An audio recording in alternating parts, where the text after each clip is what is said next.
The console has 32 aux sends. Some of these will have DSP, some will be tiny auxes with just a bus that you can route to and a master level out. And you chose that earlier when you loaded a DSP configuration. So in our example here, I can see that we have 8 auxes 1 to 8 with EQ and compressor and so on, and the other 24 aux sends are tinies. So the 32 buses are mono sends, which you can then choose to use as either mono sends or stereo or surround, as we did earlier with our sums and our groups. So if I select the bus out directory and the aux subdirectory in the signal list, I can set this up in a similar way to what we did earlier.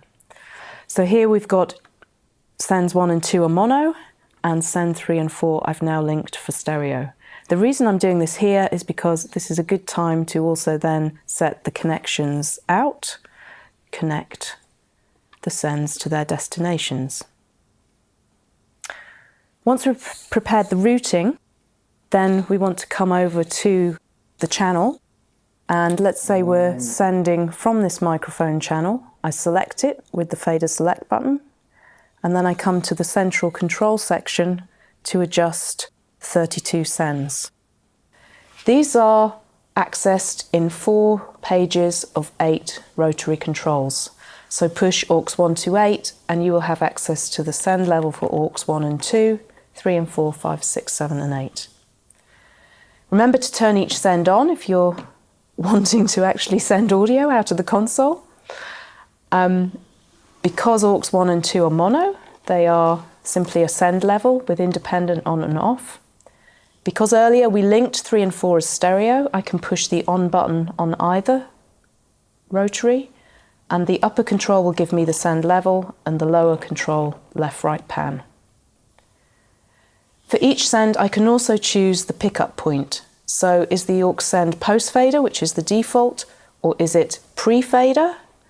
Or if we're using recording channels, we can also have the option to choose pre-EQ. Let's set aux 1 and 2 as pre-fader sends and leave our stereo send as post-fader. If you come across to the channel strip, then you can look on the channel display and you'll see the colour coding of the sends in the bus assignment area show me that 1 and 2 are pre-fader, while 3 and 4 are post-fader. This is another way I could actually turn the aux routing on and off from the touchscreen by touching and enabling or disabling the on-off assignment. When I want to control my aux masters, then I need to assign the aux bus channels to a fader strip just in the same way we've done with our input channels, our VCAs and our groups and our sums. So I prepared a fader bank earlier on bank 4. If I switch to that, I can now see across the whole console all of my aux masters from 1 through to 32. So in this example, if we want to adjust the send level going out to our stereo effects unit, it's aux 3 and 4 is the fader I want to grab here. On another fader bank, bank 2, I prepared the return from that effects channel so that it comes back in here and goes to my 5.1 mix. So a different application that we might be using for aux sends in a live environment is if we're using the console to do monitoring for the front of house. So in this example, I'm using different aux sends to feed different monitors or different in-ear monitors to the different musicians in a band. So a fast way to bring down the complete mix for an individual aux is to use the fader control panel. If I press aux sends here, then it temporarily assigns an aux send, in this example aux 1, to all of the faders across the control surface. So now we are adjusting aux send 1 from each of the individual fader strips. So for example, if this aux bus is feeding the drummer, he wants to hear plenty of himself, quite a lot of the bass, a little bit of guitar, maybe some keyboards and piano, and quite a lot of vocal too. Come back to the center section and push the left or right scroll buttons to scroll through the different sends. So now if aux2 is feeding the bass player, again I can come down and I can adjust my mix accordingly. So we'll give him a little bit more bass, he wants to hear more guitar, less keyboard, a little bit less vocal.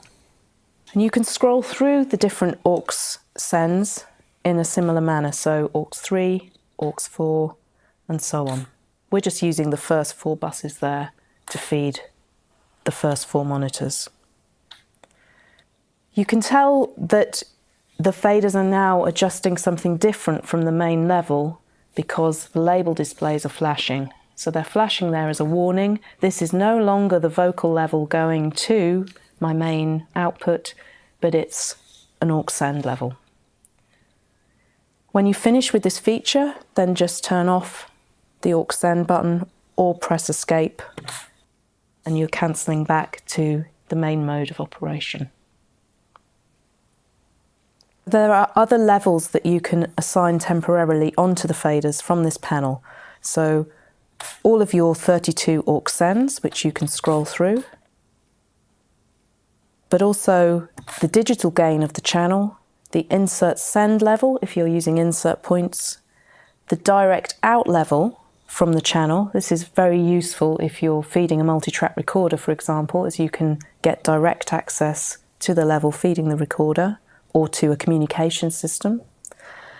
Also, the audio follow video level if you're using that feature. And if you're mixing in 5.1, you can also bring the subwoofer level down onto the faders here. This is a very fast way of seeing globally across the console what's feeding the LFE channel. If you want to get very quickly to a specific aux send, so for example we want to bring the send levels onto aux32 down onto the faders, then rather than scrolling through all the sends, which would take quite a long time, first of all come to the aux send panel in the central control section and just touch the send you want to assign. So in our example I'm going to select aux32. When I now press use type, we will immediately access aux32 across all the fader strips.